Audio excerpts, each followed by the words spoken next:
స్వీకారం చేశారు ఎమ్మెల్యేగా. ఈ సందర్భంగా తన నివాసంలో మాట్లాడుతూ కొన్ని అంశాలైతే ప్రస్తావించారు.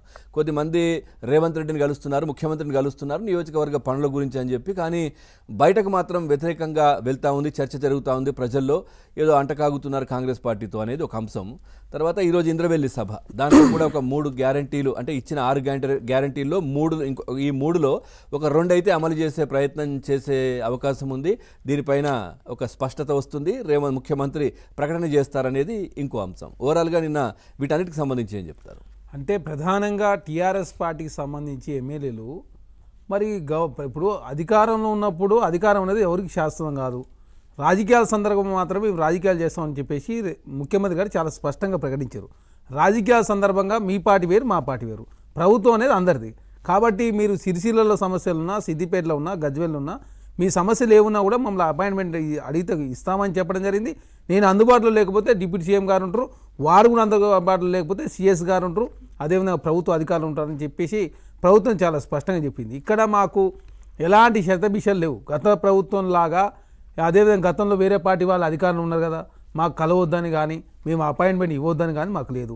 మేము కేంద్రంలో భారతీయ జనతా పార్టీ అధికారులు ఉంటే కూడా తెలంగాణ రాష్ట్ర ప్రయోజనాల కోసం ముఖ్యమంత్రి గారు, అదేవిధంగా మంత్రులు, తెలంగాణ రాష్ట్ర అధికారులంతా కూడా కేంద్రంలో నరేంద్ర మోడీ గారిని, అమిత్ షా గారిని కేంద్ర మంత్రులు కలవడం జరిగింది. అంటే తెలంగాణ రాష్ట్ర ప్రయోజనాలు అనేది ముఖ్యం. చాలా స్పష్టంగా అక్కడ అధికారం ఉన్నది భారతీయ జనతా పార్టీ, తెలంగాణ రాష్ట్ర అధికారం ఉంది కాంగ్రెస్ పార్టీ అని చెప్పేసి మేము భావిస్తున్నాం.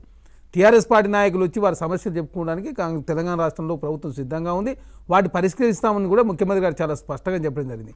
కాకపోతే టీఆర్ఎస్ పార్టీ నాయకులు నిన్న కేసీఆర్ గారు చాలా స్పష్టంగా అసలు కలవద్దని చెప్పే ప్రయత్నం వారు జరుగుతూ ఉంది. కలిస్తే మీరు ప్రజలను తీసుకుపోయి కలవడని చెప్పే ప్రయత్నం జరుగుతుందంటే వారి ఎమ్మెల్యేలను వారు నమ్ముతలేరని చాలా స్పష్టంగా కనపడతా ఉంది.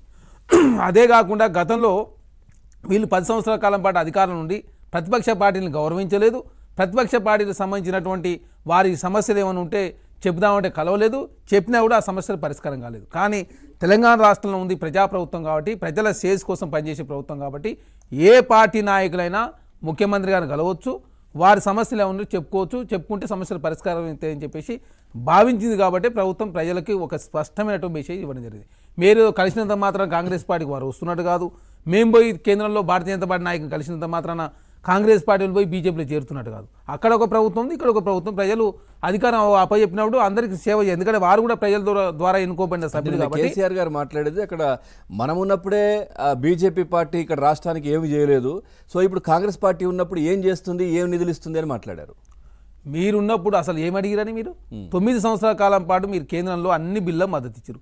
జగన్మోహన్ రెడ్డి గారు ఎన్ని తీసుకుపోయిన నిధులు మరి ఈనాడు ఆంధ్ర రాష్ట్రంలో భారతీయ జనతా పార్టీ మద్దతు ఇవ్వడంతో చాలా నిధులు ఆంధ్ర రాష్ట్రం ప్రోగ్రెస్ రిపోర్ట్, అంటే మేము ఇచ్చిన పైసలకు ఎంతవరకు పని జరిగిందనే విషయాలు అన్నిటికీ ఎప్పటికప్పుడు తెలియజేస్తూ మన సైడ్ నుంచి కూడా రేవంత్ రెడ్డి గారు మోదీని కావచ్చు, అమిత్ షాని కలిసినప్పుడు కూడా ఏదైతే డిమాండ్, అంటే మనకు రాష్ట్రానికి కావాల్సిన చిన్న పరిష్కరించాల్సిన అంశాలు కూడా ఇటు కలెక్టర్లకు సంబంధించి కావచ్చు, లేదంటే కొన్ని అంశాలు కూడా మనం అడిగినప్పుడు సానుకూలంగా స్పందించారు చెప్పారు. ప్లస్ 26 జనవరికి కూడా డేట్ అయిపోయిన తర్వాత కూడా సెకండ్ సంబంధించి రిక్వెస్ట్ అమ్మాయిని అన్నం పెట్టదన్నట్టుగా ఇప్పుడు మీ పార్టీ వెళ్ళి అడుగుతున్నారు. సఖ్యత కొనసాగించాలి కదా. మీరు కూడా మేమేమంటాం, తెలంగాణ రాష్ట్రం అది ప్రజాప్రభుత్వం, ప్రజలకు మేలు కోసం అందరం కలిసి పనిచేద్దామని చెప్పడం జరుగుతా ఉంది. మీరు కూడా వచ్చి కలిసి తప్పలేదు. కాకపోతే ఆ సభ్యులు కలిస్తే ఏకంగా పార్టీ మారుతారని చెప్పేసి అసమర్థ అపనమ్మకంతో ఉంటే ఎవరేం చేయలేరు.